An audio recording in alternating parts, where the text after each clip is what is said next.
Hey y'all! Today we're making Creole style stuffed bell peppers. So let's get started. First, the filling. Let's start by melting 1 tablespoon of butter over medium heat. Make sure to distribute the butter across the surface of your skillet. When the butter is melted and frothy, add your ground beef and sprinkle with about 1 teaspoon of salt plus 1 teaspoon of Creole seasoning. We're using Mrs. Clotilde's certified Creole all-purpose seasoning blend. Once the meat has browned, remove the meat from the skillet and set it aside. You want to discard all but about 1 tablespoon of the rendered beef fat. Now remember, the amount of fat you have will vary. This is 93% lean ground meat, and you can see there's still quite a bit of rendered fat. If you use 70-30 or 80-20 lean to fat ratio beef, you will have more fat to remove. Then you want to return the skillet to the stove and over medium heat add a 1/2 cup of diced shallots, not onions and not scallions, but shallots, and a 1/2 cup of diced celery. And you want to sprinkle 1 teaspoon of Creole seasoning over the veggies and saute until they begin to release their water and start to get soft. This will take about 3 to 5 minutes. Then you want to mix in 2 teaspoons of garlic, minced garlic, and 3 tablespoons of tomato paste. Make sure to distribute the tomato paste so that all of the veggies are coated well. And then you want to saute this mixture for about another minute or 2 until you start to smell the garlic and the tomato toasting. Once that happens, return the ground beef to the skillet. Stir the beef so that the tomato paste coats the meat thoroughly. Then you want to mix in 2 teaspoons of dried thyme. Next, we'll add the ham.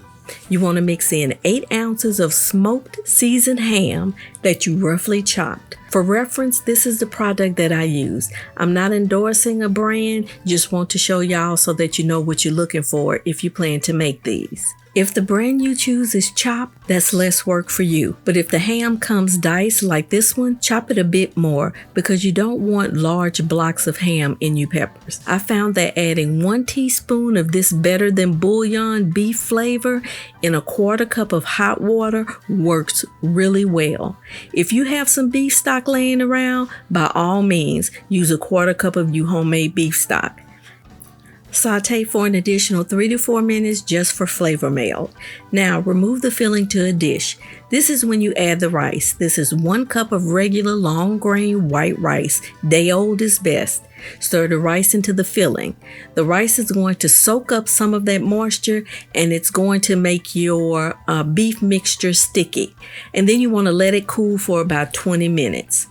Now let's prepare our topping by mixing together a 1/4 cup of plain breadcrumbs, 1 teaspoon of Creole seasoning. Product links and ingredient measurements are in the description box, 1 tablespoon of shredded Parmesan cheese, and 2 teaspoons of melted salted butter.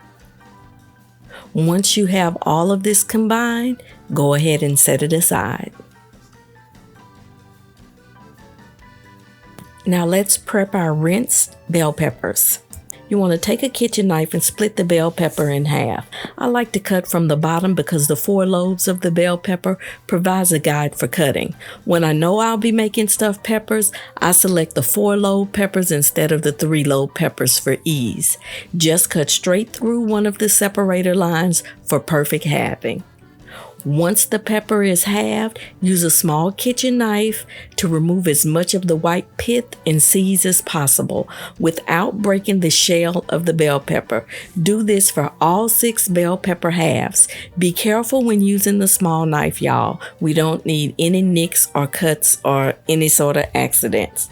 Now let's talk about a few facts regarding Creole stuffed bell peppers. Green bell peppers or the classic bell pepper that we stuff. We stuff pepper halves. We don't stuff whole bell peppers. For classic Creole peppers, rice is used for the filling instead of breadcrumbs. There are also tomato products in the filling of classic Creole bell peppers. And beef and pork are the meats used in these peppers. These are not seafood stuffed bell peppers or the traditional New Orleans stuffed bell peppers. Those peppers, number 1, have shrimp added to the beef and pork. Number 2, use breadcrumbs instead of rice. And number 3, those peppers need to be parboiled. These do not. So let me know if y'all want to see a video on how to make seafood stuffed peppers.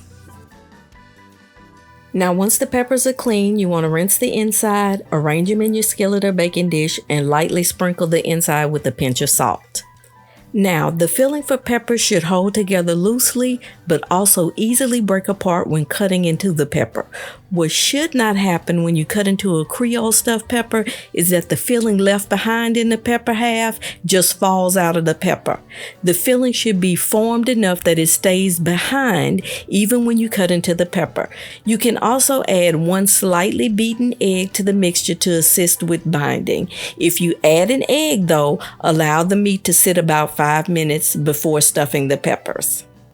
Now this is the perfect consistency. It stays formed, but will easily separate from the pepper. You see that? How easily it breaks up, but it's still formed? That's what you're looking for. Now let's stuff the peppers with the meat mixture. Don't overstuff and use just enough pressure to mold the meat into the pepper.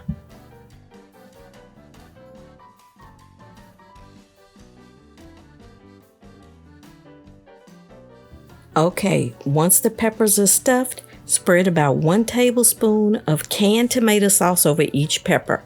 I'm using roasted garlic.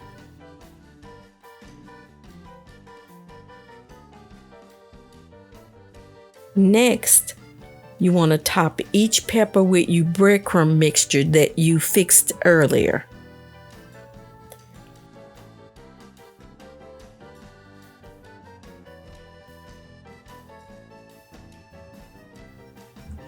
Finally, take the remaining tomato sauce and add 2 teaspoons of the beef better than bouillon and 1 teaspoon of Creole seasoning. Then add enough hot water to make around 2 cups of liquid and pour that liquid into the bottom of your skillet. This steams and flavors the peppers and makes them soft. Cover and bake at 350 degrees Fahrenheit for the first 45 minutes, then remove the cover and cook the final 15 minutes uncovered until your topping is golden brown. And there you have it. No parboiling, fork tender, classic Creole stuffed bell peppers. Give them a try. I guarantee you'll love them. And remember, when you mix a little bit of Creole with a little bit of Cajun, that's good eating. See y'all next time.